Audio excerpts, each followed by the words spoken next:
बोलो श्री प्राणनाथ प्यारे की जय। बोलो श्री सतगुरु जी महाराज की जय।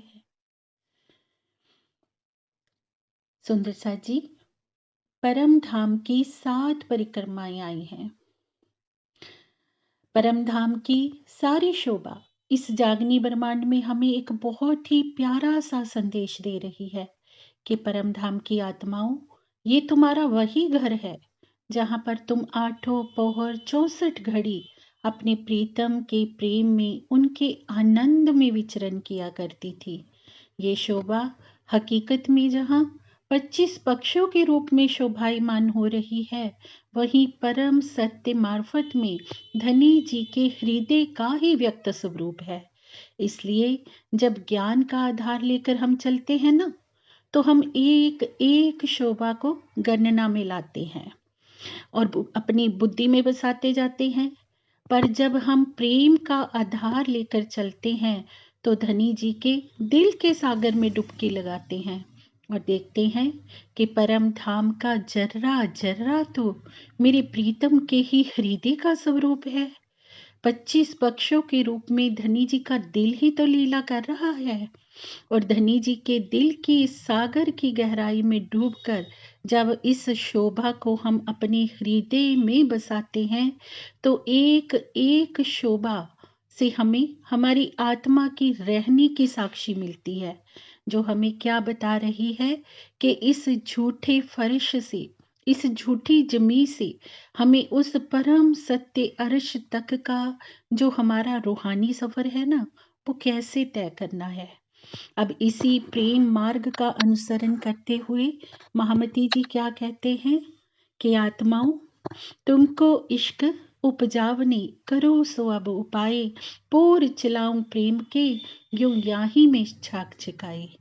श्री मामती जी कहते हैं कि सुंदर साथ जी, अब मैं इस प्रकार का उपाय करती हूँ, अर्थात मार्ग बताती हूँ, जिससे कि आपके हृदय मंदिर में धाम धनी का प्रेम प्रकट हो जाए। मैं आपके हृदय में इश्क का ऐसा प्रवाह चलाना चाहती हूँ जिससे कि आप पूरी तरह से धनी के प्रेम से तृप्त हो जाएं। अब प्रेम हमारे हृदय में कब आएगा? हमारा प्रश्न यही होता है ना कि जिस प्रेम की बात की जा रही है वो प्रेम हमारे हृदय में कब और कैसे आए? जब परम धाम वाली रहनी हमारे हृदय में आएगी तभी तो वो प्रेम आएगा। अब प्रश्न यह होता है कि परम धाम वाली रहनी आखिर है क्या? परम धाम वाली रहनी की हम बात करें तो जैसे हम परम धाम में रहा करते थे, अनादिकाल से हम परम धाम में रह रहे हैं, तो कैसे रह रहे हैं? हर पल पिया जी के प्रेम में, इश्क में सराबोर रह रहे हैं।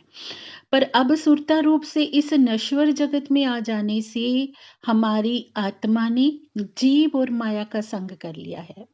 अब जीव और माया का संग करने से हमारी रहनी भी कैसी हो गई है? माया भी। अब श्री मामती जी की आत्मा 25 पक्षों की शोभा में हमें डुबाकर वही इश्क की रहनी में सराबोर होने का उपाय बता रहे हैं। अगर 25 पक्षों की प्रत्येक शोभा की गहराई में हम डूबेंगे तो सारी शोभा में एक प्यारा सा संदेश हमें धनी जी का मिल रहा है, जिसमें ज्ञान चक्षुओं में जब हम डूबते हैं तो ज्ञान चक्षुओं से डूबते डूबते कैसे हमारे प्रेम के चक्षु खुल जाते हैं। क्योंकि सारी फरामोशी के पीछे कारण क्या है?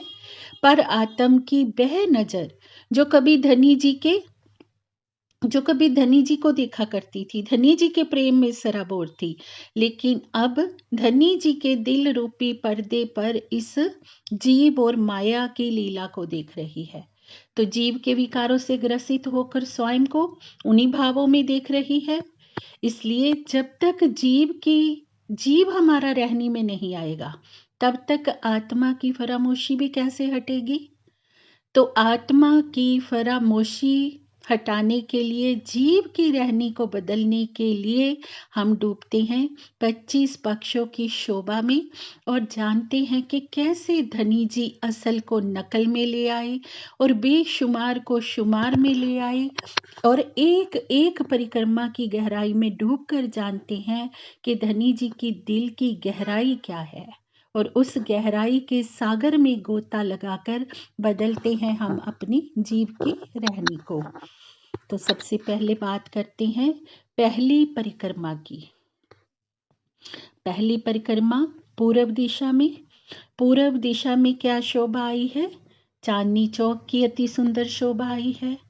अब चांदनी चौक की शोभा में जब हम डूबते हैं तो बहुत ही प्यारा सा संदेश हमें सुनाई देता है कि प्रीतम कह रही हैं कि रूहो, ये वही चांदनी चौक है जहाँ तुम प्रतिदिन श्री अक्षर ब्रह्म जी धनी का दीदार करने के लिए आते थे और तुम आत्माएं प्रतिदिन यहाँ पर प्रेम के आनंद में सराबोर रहा करती थी। और कभी अक्षर ब्रह्म जी को देखकर तुमने कहा था कि पिया जी, ये दूसरा पुरुष कौन है? अब उसी चांदनी चौक की ओर रुखसत करते हुए धनी जी हमारी आत्मा को बता रहे हैं कि रूहो, चांदनी चौक की इस सुंदर मनोरम शोभा को तुम कभी रोज निहारा करती थी और नहीं जानती थी इस रहस्य को कि चांदनी चौक में शोभायमान लाल और हरे वृक्ष का रहस्य क्या है। ये लाल और हरा वृक्ष मातर वृक्ष नहीं है, बल्कि धनी जी की ही आनंद का और उनकी शोभा का स्वरूप है। हरे वृक्ष के रूप में एक तरफ धनी जी ही अपनी सत्ता के स्वरूप को लेकर खड़े हैं और लाल वृक्ष के रूप में धनी जी आनंद के स्वरूप को लेकर खड़े हैं। किंतु आज दिन तक तुम इस रहस्य को नहीं जानती थी, अर्थात तुम्हें नहीं बोध था कि धनी जी के सत अंग की लीला क्या है और सत अंग को आनंद की लीला के बारे में कुछ नहीं पता था। इसी रहस्य को उजागर करने के लिए अर्थात हकीकत के पीछे की जो प्रीतम के हृदय की मार्फत है ना, उस मार्फत की पहचान करवाने के लिए ही जब प्रीतम ने अपने दिल में लिया तो ये माया का खेल बना। अब कैसे एक एक शोभा में डूबकर आगे पूर्व दिशा में 7 घाट की शोभा आएगी, कैसे सातों घाटों की शोभा में डूबकर हमें उनके गुणों को आत्मसात करना है और अपने जीव की रहनी को बदलना है। अब 7 घाट आए हैं, 7 घाटों की शोभा का हम वर्णन करें तो 7 घाट कौन से आए हैं? केल, लिबोई, अनार, अमृत, जाम्बू, नारंगी और बट। अब सबसे पहले हम डूबते हैं केल वन की शोभा में। केल घाट की शोभा में डूबकर हम सुनते हैं पिया जी के हृदय के प्यारे से मैसेज को। केल वन की शोभा में डूबकर हमें धनी जी क्या बता रही हैं? जब आत्मा केल वन की शोभा में डूबती है तो केल वन जो केले का वन है और केले के अंदर हम देखते हैं कि कितनी कोमलता होती है। इस जागनी ब्रह्मांड में भी हमें उपमा दी गई है कि केला जो होता है कितना कोमल होता है। केल वन की शोभा में जब हम डूबे तो हमें अपने हृदय में इसके उस कोमल गुण को लेना है, अपने हृदय में कोमलता को धारण करना है, क्योंकि श्रीमुख वाणी क्या कहती है? मोमिन दिल कोमल कहया तो अर्श पाया खिताब। जब तक हमारा हृदय कोमल नहीं होगा तो पिया जी के चरण कमल उस दिल में कैसे आएंगे? अगर हमारा हृदय निष्ठुर बना रहेगा, कठोर बना रहेगा, तो कैसे धनी जी हमारे हृदय में प्रेम का सिंहासन सजा सकते हैं?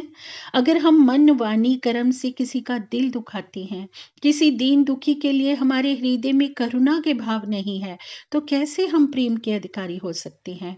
मूल मिलावा में यदि हम प्रवेश करना चाहते हैं तो केल के वन से होकर हमें गुजरना ही होगा, अर्थात अपने हृदय को कोमल बनाना ही होगा। परम धाम का जर्रा जर्रा ब्रह्म स्वरूप होने होने से उसमें ब्रह्म के ही गुण विद्यमान है सुंदर साथ जी। सातों घाटों के रूप में धनी जी के हृदय के गुण ही शोभायमान हो रहे हैं। अगर इस नश्वर जगत से हम अपना ध्यान हटाकर धनी जी के हृदय के इन गुणों की तरफ करेंगे तो निश्चित ही एक एक शोभा में जैसे जैसे हम डूबते जाएंगे तो धनी जी के हृदय का एक एक गुण हमारे अंदर बसता जाएगा और हमारी रहनी बदलती जाएगी। और तब हमें लगेगा कि ये सातों घाट तो हमारी आत्मा के धाम हृदय में ही लहरा रहे हैं। हमारी आत्मा का हृदय ही वो घाट है जहाँ पर सातों घाटों के सुख समाहित हो रहे हैं। आगे लिबोई घाट की सुंदर शोभा वो हम कल करेंगे सुंदर सर जी। प्रेम प्रणाम जी।